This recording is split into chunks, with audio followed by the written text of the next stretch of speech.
Dear students, second year में genetics में हम इससे पहले जेनेटिक कोड पढ़ चुके हैं और आज हम जीन कंसेप्ट पढ़ेंगे कि ये जीन क्या होते हैं, इनका क्या फंक्शन होता है, क्या स्ट्रक्चर होती है। ये सारी बेसिक बातें जो जीन के संबंधित हैं वो इस वीडियो में हम पढ़ेंगे। सबसे इम्पोर्टेंट बात यह है कि जो जेनेटिक्स हम पढ़ रहे हैं उस जेनेटिक्स का नाम भी इस जीन से बना हुआ है, यानी कि जीन इस पूरी जेनेटिक्स का आधारभूत और फंडामेंटल यूनिट है।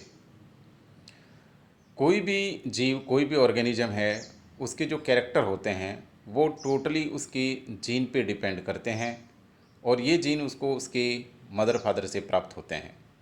यानी जीन हेरिडिटी की एक यूनिट है और वो आपके समस्त लक्षणों को निर्धारित करती है। कोई इंसान किस प्रकृति का होगा, उसका शरीर स्वस्थ कैसा होगा, लंबाई कैसी होगी, आँखों का कलर कैसा होगा, त्वचा कैसे होगी, ऐसे सारे लक्षण, सारे गुण, सारे कैरेक्टर जो होते हैं वो जीन पे डिपेंड करते हैं कि उसमें किस तरीके का जीन है। ठीक है। जैसे चार्ल्स डेकन ने अपने सेल्फिश जीन पुस्तक में कहा था कि कोई भी इंसान टोटली उसकी जीन का ही प्रोडक्ट होता है। कोई भी ऑर्गेनिज्म, इंसान क्या कोई भी ऑर्गेनिज्म, उसके जो जीन होते हैं उसकी जो एक्सप्रेशन होता है और उसी का ही वो एक प्रोडक्ट है। यानी कोई भी ऑर्गेनिज्म किस प्रकार का होगा वो उसके जीन पर डिपेंड करता है। ओके, अब हम देखते हैं ये जीन क्या है, कैसे है, इन सारी बातों को देखते हैं। तो बहुत पहले जब जेनेटिक्स के संबंध में कुछ बातें, कोई भी नॉलेज नहीं था, उस समय बताया जाता था कि भाई सेल जो होती है, कोशिका, उसके द्वारा लक्षण, गैमेट्स के द्वारा, मतलब युग्मक के द्वारा लक्षण जो होते हैं वो वंशागत होते हैं, माता पिता से संतानों में जाते हैं। फिर धीरे धीरे डिस्कवरी हुई, खोजें होती रही और पता लगा कि जो गैमेट्स है उसमें न्यूक्लियस, अगर यूकैरियोटिक सेल है तो उसमें न्यूक्लियस होता है और उसमें क्रोमोजोम होते हैं और ये क्रोमोजोम या गुणसूत्र जो होते हैं वो लक्षणों को एक पीढ़ी से दूसरी पीढ़ी में ले जाते हैं। यानी वंशागति की यूनिट क्रोमोजोम है। गुणसूत्र को माना गया कि माता पिता के लक्षण संतानों में गुणसूत्रों के द्वारा जाते हैं और ये गुणसूत्र युग्मकों के द्वारा सेक्सुअल प्रोडक्शन में जाते हैं। बाद में और खोजें हुई, कंसेप्ट और क्लियर होने लगे और पता लगा कि गुणसूत्र में भी एक बायोकेमिकल्स होता है, डीएनए, और इस डीएनए के द्वारा ये लक्षण एक पीढ़ी से दूसरी पीढ़ी में जाते हैं। फिर डीएनए की स्ट्रक्चर, डीएनए की सारी बातें, इसका कंपोजिशन वगैरह, इन सब का स्टडी हुआ और हमारा कंसेप्ट अब गैमेट से क्रोमोजोम और क्रोमोजोम से अब डीएनए पे आया कि वह हेरिडिटी की जो यूनिट है वो डीएनए है।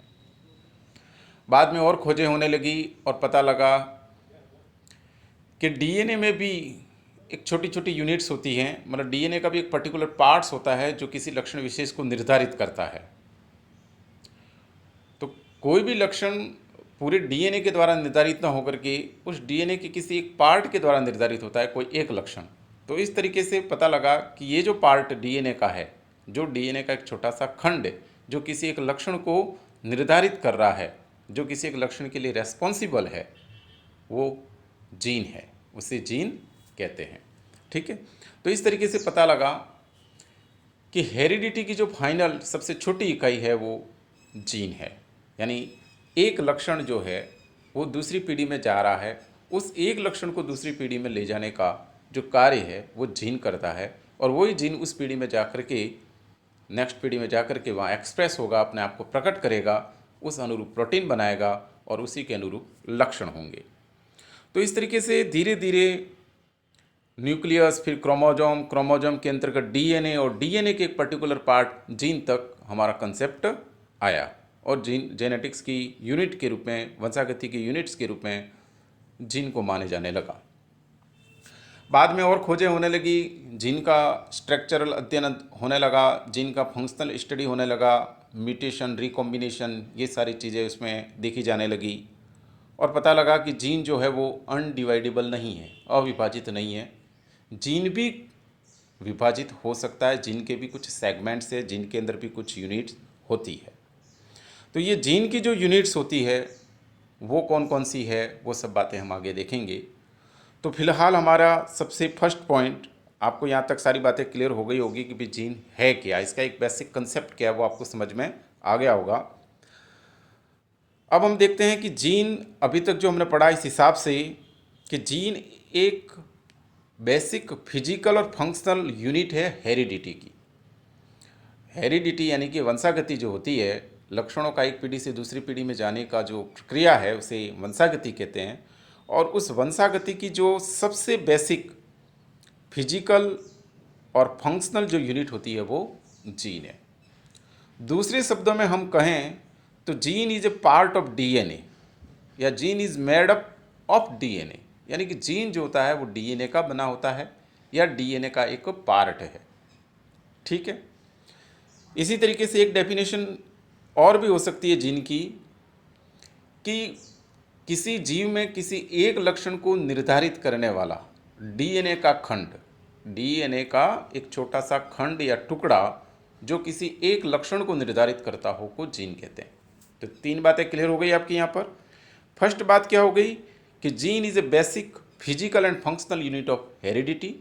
दूसरी बात, जीन डीएनए से बने होते हैं या डीएनए के पार्ट होते हैं। और तीसरी बात, जीन जो है वो डीएनए का एक छोटा सा खंड है। कितना छोटा खंड? जो कि एक लक्षण को निर्धारित कर सकता हो, एक लक्षण उसके द्वारा निर्धारित होता हो। लक्षण निर्धारित करने के लिए वो अपने आप को एक्सप्रेस करेगा। एक्सप्रेस करने का मतलब होता है वो प्रोटीन बनाएगा एक स्पेसिफिक टाइप का, और वो स्पेसिफिक टाइप का प्रोटीन ही उस जीव का वो लक्षण होता है। ठीक है।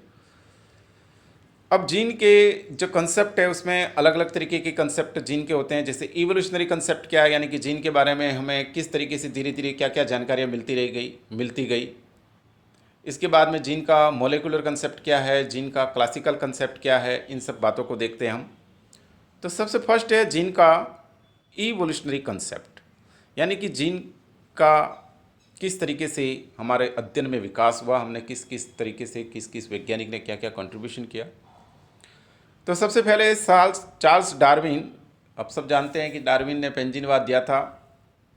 डार्विन ने कंसेप्ट ऑफ जेम्यूल्स दिया था, जिसमें उन्होंने बताया था कि भाई नर मादा के दोनों के बॉडी के अंदर जो छोटे छोटे कण होते हैं वो गैमिट्स में आते हैं, और गैमिट से होता है वो आगे ले जाता है, और वहाँ फर्टिलाइजेशन से वो लक्षण प्रकट होते हैं। कुल मिलाकर के ये एक हिस्टोरिकल व्यू है। यहाँ पर जीन का कोई कंसेप्ट तो नहीं था, लेकिन एक जेनेटिक मटेरियल के रूप में उन्होंने अपने आप को यहाँ प्रकट किया था, अपनी बात बताई थी। इसके बाद में 1889 में विजमैन आते हैं। विजमैन ने जर्म प्लाज्मा थ्योरी दी थी। इसमें उन्होंने बताया था कि माता पिता से जो लक्षण अगली पीढ़ी में जा रहे हैं वही लक्षण अगली पीढ़ी में जाएंगे जो जर्म प्लाज्मा से रिलेटेड होंगे। सोमेटोप्लाज्मा से रिलेटेड लक्षण अगली पीढ़ी में नहीं जाते। यहाँ पर भी जीन के संबंधित कोई बात नहीं आई, लेकिन जेनेटिक मटेरियल से रिलेटेड बात अगर हिस्टोरिकल देखें तो यहाँ पर विजमान ने बताई थी। सबसे पहले जीन के बारे में जानकारी अप्रत्यक्ष रूप से हमारे आनुवंशिकी के जनक, जेनेटिक्स के जनक जी मेंडल ने बताई थी। सबसे पहले जेनेटिक्स की जो जीन के बारे में जानकारी किसने बताई थी? मेंडल ने। और मेंडल ने इसको जो नाम दिया था वो क्या नाम दिया था? फैक्टर। ठीक है। मेंडल ने बताया था कि लक्षण जो होते हैं वो फैक्टर के द्वारा निर्धारित होते हैं, और ये फैक्टर जो होते हैं वो लक्षणों को अगली पीढ़ी में ले जाते हैं। तो इस तरीके से जीन के बारे में सबसे पहली जानकारी अगर किसी ने बताई तो वो है मेंडल, और मेंडल ने उस समय जीन को क्या नाम दिया था? फैक्टर। ठीक है। इसके बाद में ये जो टर्म, जो जीन शब्द है, ये जीन शब्द 1909 में जॉनसन ने दिया था, और जेनेटिक्स जो शब्द है वो विलियम बेट्सन ने दिया था। हम अलग अलग वैज्ञानिकों का जीन की संबंधी जो खोजें की थी उसका हम इवोल्यूशनरी कंसेप्ट देख रहे हैं। तो इस तरीके से पता लग गया आप सबको कि भाई ये सबसे पहले जीन की जो जानकारी है वो फैक्टर के रूप में मेंडल ने बताई थी। आगे मॉर्गन ने बताया कि ये जो फैक्टर होते हैं वो कैरेक्टर के लिए रेस्पॉन्सिबल होते हैं। उन्होंने म्यूटेशन के द्वारा, उन्होंने रिकॉम्बिनेशन के द्वारा ड्रोसोफिला मेलानोगास्टर पर प्रयोग किए। उनके साथ उनके स्टूडेंट भी थे। उन्होंने एक बुक लिखी, मैकेनिज्म ऑफ मेंडेलियन इनहेरिटेंस, और बताया कि जो मेंडल ने फैक्टर बताया है वो फैक्टर ही जो लक्षण होते हैं उनके लिए रेस्पॉन्सिबल होता है। ठीक है। इसके बाद गेरार्ड ने क्या बताया कि एक जीन एक प्रोडक्ट के लिए जिम्मेदार होता है। यानी उन्होंने 1 जीन 1 प्रोडक्ट हाइपोथेसिस प्रपोज की, कि एक जीन जो होता है वो एक प्रोडक्ट बनाएगा, एक मेटाबॉलिट्स बनाएगा, और ये वाली बात गेरार्ड ने बताई। बाद में जाकर के बिडल टैटम ने न्यूरोस्पोरा फंजाई के ऊपर एक्सपेरिमेंट किए बिडल टैटम ने, और उन्होंने बताया, एक सिद्धांत दिया, एक हाइपोथेसिस दी, वन जीन वन एंजाइम। बाद में ये वन जीन वन एंजाइम जो कंसेप्ट था वो मॉडिफाइड हो गया और वन जीन वन पॉलीपेप्टाइड। ठीक है, तो इस तरीके से यहाँ पर दो ट्रेंड चल रहे हैं। एक ट्रेंड तो आपने देखा कि क्रोमोजोम, क्रोमोजोम में डीएनए, डीएनए में जीन, और जीन के अंदर भी आगे हम पढ़ेंगे सिस्ट्रॉन, म्यूटॉन, ड्रैकॉन वगैरह, वो सब ये कंसेप्ट इसका स्ट्रक्चरली। और एक कंसेप्ट ये चल रहा है इसका फंक्शनली। पहले बताया गया कि वन जीन वन प्रोडक्ट या वन मेटाबॉलिट्स, फिर बताया गया कि वन जीन वन एंजाइम, फिर बताया गया वन जीन वन पॉलीपेप्टाइड। तो इस तरीके से एक कंसेप्ट ये हो गया। ठीक है, 1950 में बताया गया कि gene is a physical molecules, एक ऐसा अणु है जिसका केमिकल कंपोजिशन होता है एक निश्चित। ठीक है, इसके बाद में 1970 में 1970 में जीन के बारे में बताया गया कि gene is A transcribed unit, transcribed code, यानी कि ट्रांसक्रिप्शन जो होता है उसके अंदर जो जेनेटिक कोड होते हैं, वो जेनेटिक कोड की जो सूचनाएं होती है वो जीन से प्राप्त होती है। यानी कौन सा प्रोटीन बनेगा, कौन सा पॉलीपेप्टाइड बनेगा, वो सूचनाएं जीन से प्राप्त होती है। तो ये तो हो गई जीन की कुछ इवोल्यूशनरी बातें। अब हम देखते हैं कि जीन की यूनिट क्या है। अभी हमने देखा था क्रोमोजोम, क्रोमोजोम में डीएनए, डीएनए में जीन। क्या जीन अविभेदित इकाई है? नहीं, जीन को भी आगे विभाजित किया गया। जीन के अंदर भी कुछ और सेगमेंट्स होते हैं जो उसके अलग अलग फंक्शन के लिए रेस्पॉन्सिबल होते हैं। जो जीन में जो यूनिट्स पाई जाती है उन यूनिट्स को और ये बताने का काम सबसे पहले किया था बेंजर ने कि भाई जीन जो होता है वो विभाजित हो सकता है, जीन अविभेदित नहीं है। ये किसने बताया? बेंजर ने। बात समझ में आ रही है कि मतलब जीन जो है वो एक अविभाजित यूनिट नहीं है, उसके अंदर भी कुछ और सेगमेंट हो सकते हैं, और ये बताने का काम किया बेंजर ने। ठीक है, उन्होंने बताया कि जीन जो होता है वो पॉलीन्यूक्लियोटाइड चेन से बना होता है। वही वाली बात कि भाई डीएनए जो होता है वो पॉलीन्यूक्लियोटाइड से बना होता है, तो जीन भी पॉलीन्यूक्लियोटाइड चेन से बना होगा, क्योंकि जीन उसका एक सेगमेंट होता है, उसका एक खंड होता है। ठीक है, और जीन के अंदर भी कुछ और सेगमेंट होते हैं, वो अलग अलग सेगमेंट अलग अलग फंक्शन के लिए, अलग अलग ट्रेट्स के लिए रेस्पॉन्सिबल होते हैं। तो अब जीन की यूनिट कौन कौन सी है, जीन के कौन कौन से खंड हैं? तो जीन का सबसे पहला खंड है सिस्ट्रॉन। जीन का जो पहला यूनिट है वो है सिस्ट्रॉन।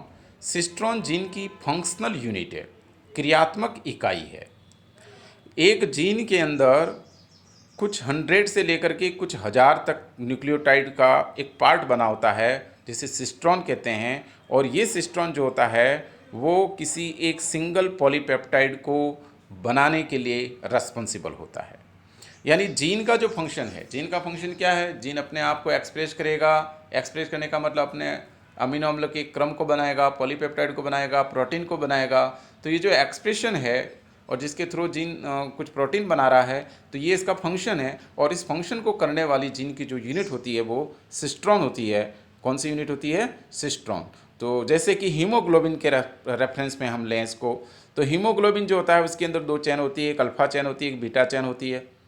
तो अल्फा चेन के लिए एक सिस्ट्रॉन होगा, बीटा चेन के लिए दूसरा सिस्ट्रॉन होगा। यानी एक सिस्ट्रॉन जो होता है वो एक फंक्शनल यूनिट होता है जीन का, जो कि आगे एक्सप्रेस होकर के किसी पर्टिकुलर पॉलीपेप्टाइड या प्रोटीन को बनाता है। इसके बाद दूसरा है रेकॉन। रेकॉन जीन की एक स्मॉलेस्ट यूनिट है जो रिकॉम्बिनेशन करती है। यानी कि हमने पढ़ा था जैसे कि मियोसिस के पैकाइटिन जो सब फेज होती है, उस पैकाइटिन सब फेज में क्रॉसिंग ओवर होता है, जेनेटिक रिकॉम्बिनेशन होता है। ये जो क्रॉसिंग ओवर होता है उस क्रॉसिंग ओवर में नॉन सिस्टर क्रोमेटिड्स के मध्य क्रोमेटिड मटेरियल का एक्सचेंज होता है। होमोलोगस क्रोमोसोम की नॉन सिस्टर क्रोमेटिड के मध्य क्रोमेटिड जो मटेरियल होता है, गुणसूत्री जो पदार्थ होता है, उसका आदान प्रदान होता है। तो पहले ये माना जाता था कि ये जो गुणसूत्री पदार्थों का आदान प्रदान है वो जीन का हो रहा है। एक जीन इधर का इधर जा रहा है, दूसरा जीन इधर का इधर जा रहा है। लेकिन बाद में पता लगा कि पूरे जीन का रिकॉम्बिनेशन नहीं होता है, जीन के एक पर्टिकुलर पार्ट का होता है, एक स्मॉलेस्ट जीन की भी एक स्मॉलेस्ट यूनिट का ही रिकॉम्बिनेशन होता है, और जीन का बहुत छोटा सा छोटा भाग को स्मॉलेस्ट यूनिट, एक छोटी इकाई जिसका रिकॉम्बिनेशन होता हो या जो रिकॉम्बिनेशन में भाग लेता हो, वो कहलाता है रैकॉन। और ये वाली बात बेंजर ने बताई थी। तो बात समझ में आ गई रैकॉन क्या है? रैकॉन जीन की एक पार्ट है, जीन की एक यूनिट है जो रिकॉम्बिनेशन में भाग लेती है। ओके, सिस्ट्रॉन जीन का एक पार्ट है जो कि एक फंक्शनल यूनिट है, जो कि मतलब उससे कौन सा प्रोटीन बनाएगा वो तय करती है। अगला पार्ट, अगले यूनिट है जीन की म्यूटॉन। म्यूटॉन का मतलब जीन की वो स्मॉलेस्ट यूनिट जो कि म्यूटेशन में भाग लेती हो या जिसका म्यूटेशन होता हो।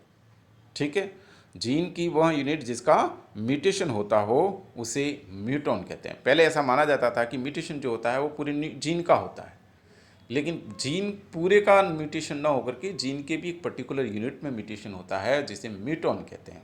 और आजकल ये क्लियर हो चुका है कि म्यूटेशन जो होता है वो एक सिंगल न्यूक्लियोटाइड्स का भी हो सकता है। जैसे हम frame shift mutation, point mutation वगैरह पढ़ते हैं, उसमें देखा होगा कि एक सिंगल न्यूक्लियोटाइड्स भी अपनी पोजीशन चेंज कर दे, डिलीशन हो जाए, एडिशन हो जाए, कुछ भी हो जाए, तो उसमें म्यूटेशन हो जाता है। तो ये muton is a part, muton is a unit of gene which is responsible for the mutation. Okay, तो यहाँ तक बातें, ये जीन की जो मेन तीन पार्ट थे उनको देखा। इसके अलावा जीन में एक यूनिट और होती है रेप्लिकॉन, जो कि रेप्लिकेशन के लिए रेस्पॉन्सिबल होती है। रेप्लिकॉन जो कि रेप्लिकेशन से रिलेटेड होती है, उसके लिए रेस्पॉन्सिबल होती है। और एक पार्ट होता है ऑपेरॉन। ऑपेरॉन हम आगे पढ़ेंगे जीन एक्सप्रेशन, जीन रेगुलेशन में ऑपेरॉन को डिटेल में देखेंगे। ऑपेरॉन एक्चुअल में एक यूनिट है, और इस यूनिट में जीन के अंदर ये दो तरीके के सेगमेंट्स, दो तरीके के पार्ट होते हैं, स्ट्रक्चरल जीन और ऑपरेटर जीन। कौन कौन से? स्ट्रक्चरल जीन और ऑपरेटर जीन, ये दोनों मिलकर के एक ऑपेरॉन यूनिट बनाते हैं और जो जीन के एक्सप्रेशन को रेगुलेट करते हैं। ठीक है, जिसमें promoter gene, XYZ, lac operon और ट्रिप ऑपेरॉन हम आगे देखेंगे। ठीक है, तो ये जीन का एक पूरा इवोल्यूशनरी कंसेप्ट हो गया और जीन की यूनिट्स हो गई। आगे के वीडियो में हम जीन के बारे में और पढ़ेंगे।